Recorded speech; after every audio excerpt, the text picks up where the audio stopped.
Welcome back, PetaPixel viewers. It is Chris Nichols here, coming to you from this very foggy day today.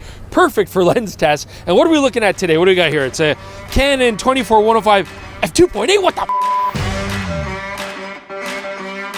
All right, so we're going to get into the review here on the 24-105 2.8, and of course I'm going to take all these glorious photographs and Jordan's going to build into a nice montage, and he's going to put lovely music tracks behind it. And those tracks are lovely because we like to use Audiio music. I mean, they've got an extensive library covering lots of genres. You can search by things like mood or feel. It's a really handy way to get nice music on your videos. And we have an incredibly good offer for you because you can get a lifetime subscription, access forever to this Audiio library for a crazy good deal. Normally it's $499, but if you click on the link in the description below, you get the exclusive PetaPixel offer to get the entire library for life for $199, $300 off. That's a great savings, and the music is fantastic. Check it out, link in the description below. So this is definitely a first. I mean, a 24-105 f2.8 is something that hasn't been done before.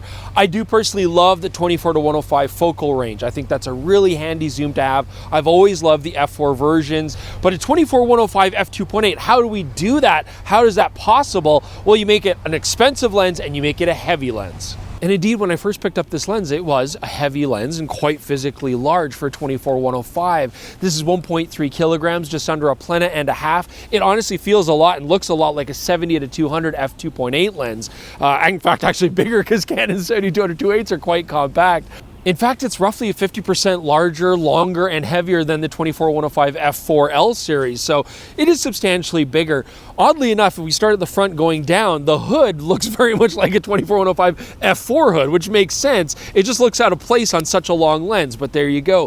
82mm filter thread here on the front. First thing we have is our control ring, which we can customize absolutely. So set that up for aperture, ISO, whatever you like. Nice, well-dampened manual focus. This is actually very different than we get on a lot of other lenses, even L series. It's absolutely intended for nice smooth focus pulls for video work.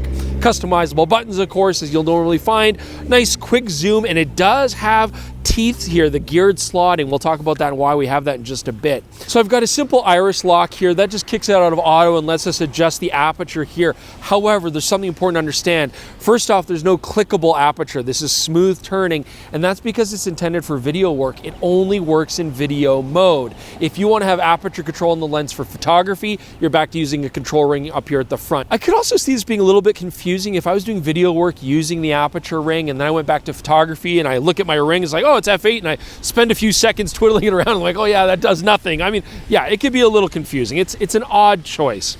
Lens collar seems quite substantial. I like that I can easily remove the foot. Still not cut for dovetail for Arca Swiss style tripods, whatever. And no 90-degree clicks on the detents. I don't like that either anyways.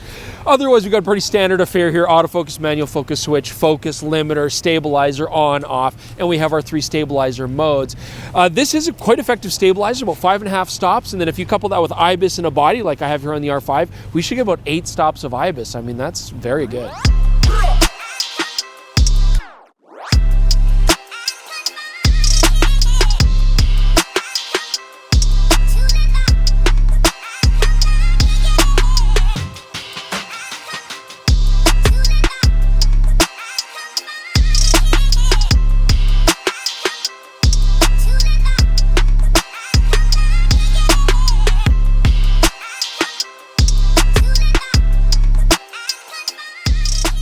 So you know what the best part is of shooting on a frigid, cold, yucky day like this? Going to Rodney's Oyster Bar for a lunch where it's nice and warm, having some good food, and also getting some tests done. So inside there, we actually have some nice little still life close-up details, and I wanted to test this lens's macro capabilities.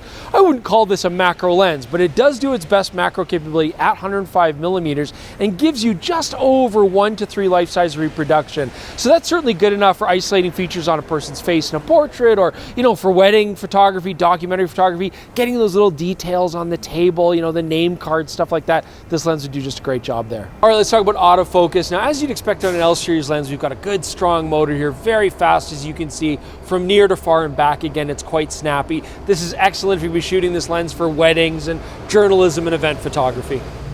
Okay, so big thanks to the Orchard Restaurant for leaving these lights on, even on a yucky, cloudy day like today, so we could do a bokeh test.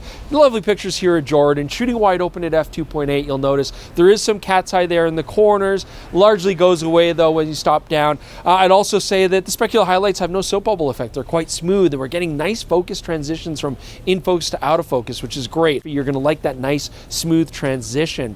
This also has an 11-bladed aperture, and that's different because most of Canon's professional lenses will have a 9-bladed aperture. As you can see, stop down, nice round specular highlights. This all adds to this nice smooth focus transition. So the only thing that I'm going to point out that's a complaint for me is look at the onion rings. I personally haven't seen onion rings on a modern lens in a long time, and I do find them distracting to see, and I notice on a lot of cinema lenses, TV lenses and stuff, you often get onion rings in your specular highlights. So I guess for TV and video, this is gonna fit in very nicely, but personally, I find them distracting. I don't like them. I like onion rings, like I like eating onion rings, I don't like seeing them. So next we want to test flare on this lens, but on a day like today, we're just not going to get any sun, nothing outside. So luckily our good friends at the camera store let us take some shots inside. Found a nan light, a very intense spotlight with a Fresnel lens. That's about the closest thing we're going to get to the sun indoors. And so here's our test, as you can see. So the 24-105-2.8's handling the bright light source very well. We're not losing much contrast, we're not getting a lot of washed out area, but we are getting some ghosting. Wide open at 2.8, you can see some. As we stop down, it gets more extreme. I wouldn't call it terrible. I mean, it's not bad. It's kind of a nice color. You might even be able to use it creatively, but it's definitely present whether you like it or not. So as I mentioned, this lens is a hybrid photo/video lens. Canon absolutely intends it that way. This is the 24-105 f2.8 L series Z. Z for zoom, I assume so. And what you have here on the side are attachment points and electrical contacts to take an additional accessory unit that goes on here that gives you a motorized power zoom. It engages with the geared teeth right here on the zoom ring. And so that is really nice for doc work or event videography, that kind of stuff. So how does this perform for video work? Well, first off, I mentioned the manual focus is beautifully dampened. I mean, I'd like this for photography. I don't know why all lenses aren't dampened like this. But also, what about breathing? Well, breathing is where, as you do focus a lens from near to infinity, you might see your field of view change, and that's undesirable if you're trying to pull focus. This does have some breathing. You can see here in our example at 24 millimeters, there's a moderate amount. It's not terrible, but it's certainly noticeable. Now, you often see less breathing at the wide angle range and more on the telephoto on most lenses, but interestingly enough, it's flipped here. We're actually seeing less breathing at the 105 millimeter range, and that's actually really desirable for things like talking heads. If you're doing a doc and you're, pulling focus from near to far or something, that could be really nice. So, interesting breathing characteristics, not perfect, but not bad either. All right, next let's talk about a steamy subject. Oh, Jordan, I mean, you couldn't find a better presenter than me, I swear to God, it's true. Anyways, Bokeh, that's what we're gonna talk about. Longitudinal chromatic aberration. This is where we get color casts in the foreground and background out of focus areas. We bring it up because it's very hard to get rid of in post. So we went to the chart, we shot our handy dandy little Bokeh test here, and look at what we're seeing. This lens does have some Bokeh. Interestingly, it's a blue-yellow split. We get blue fringing in the background, yellow fringing in the foreground. You can remove some of it, but it's going to be a little bit of pain. So if you're shooting wide open, you've got lots of shiny, contrasty edges, expect to see some Bokeh. Okay, so we have a very versatile lens, but is it actually sharp? Well, let's take a look here first at 24 millimeters in the centers at f2.8. Plenty of detail, really nice. When we stop down to f5.6, I really don't notice much difference in the centers. When we focus specifically in the corners at f2.8, you can see the corners look quite mushy and blurry. Stopping down to f5.6 at 24 millimeters, slightly better, but they're still not sharp. And I really think that has to do with this lens having a lot of natural distortion that's being corrected in the file before you see it. Now at the other end, 105 millimeters, it's actually a very similar story. I love the sharpness I'm getting wide open here in the centers at f2.8. Tons of detail, no complaints. Stopping down to 5.6, I don't notice much difference. Focusing specifically in the corners here at f2.8, the corners are maybe a bit better here than they are at 24 millimeters. Stopping down at 5.6, we get a little bit more sharpness overall. I would say that in this case, this particular lens, you definitely want to have your subject focused if they are towards the edges or the corners. This is not the flattest shooting lens unless you're willing to stop down your aperture quite a bit so the depth of field covers it. So how do I feel about the 24-105 f2.8 now having used it? I mean, this particular lens, I used it today as a walk-around lens. I mean, it is a versatile range. We did do a lot of low-light shooting indoors, so that's nice as well. I appreciate having that better f2.8 aperture, and it is very sharp at that aperture. That's important. I still think a 24-105 f4, if you get a good copy, that's a really nice, light, compact, and affordable lens for doing a lot of the stuff we did today. I think if you wanted this lens, you really want to have that extra range shooting from 70 to 105. Honestly, it's kind of ironic, but the 24 to 70 f2.8 is kind of the more compact walk-around choice today, even though it's, also a very expensive professional lens.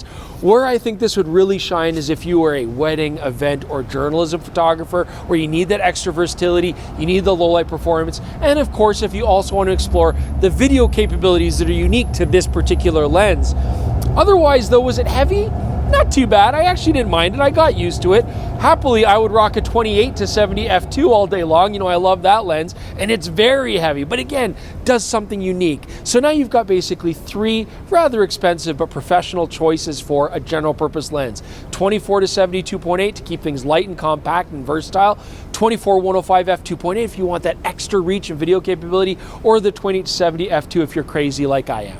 Anyways, thanks for joining us and tuning into the show. We always appreciate it. If you have comments, you know what to do. Let us know, though, if you have any questions about the lens. We'll answer those as well. Check out our podcast. It's on the exact same channel, or you can find it on all your favorite podcasting apps. You just have to look for PetaPixel Podcast. Thanks for joining us. We'll see you soon. More episodes always coming on PetaPixel.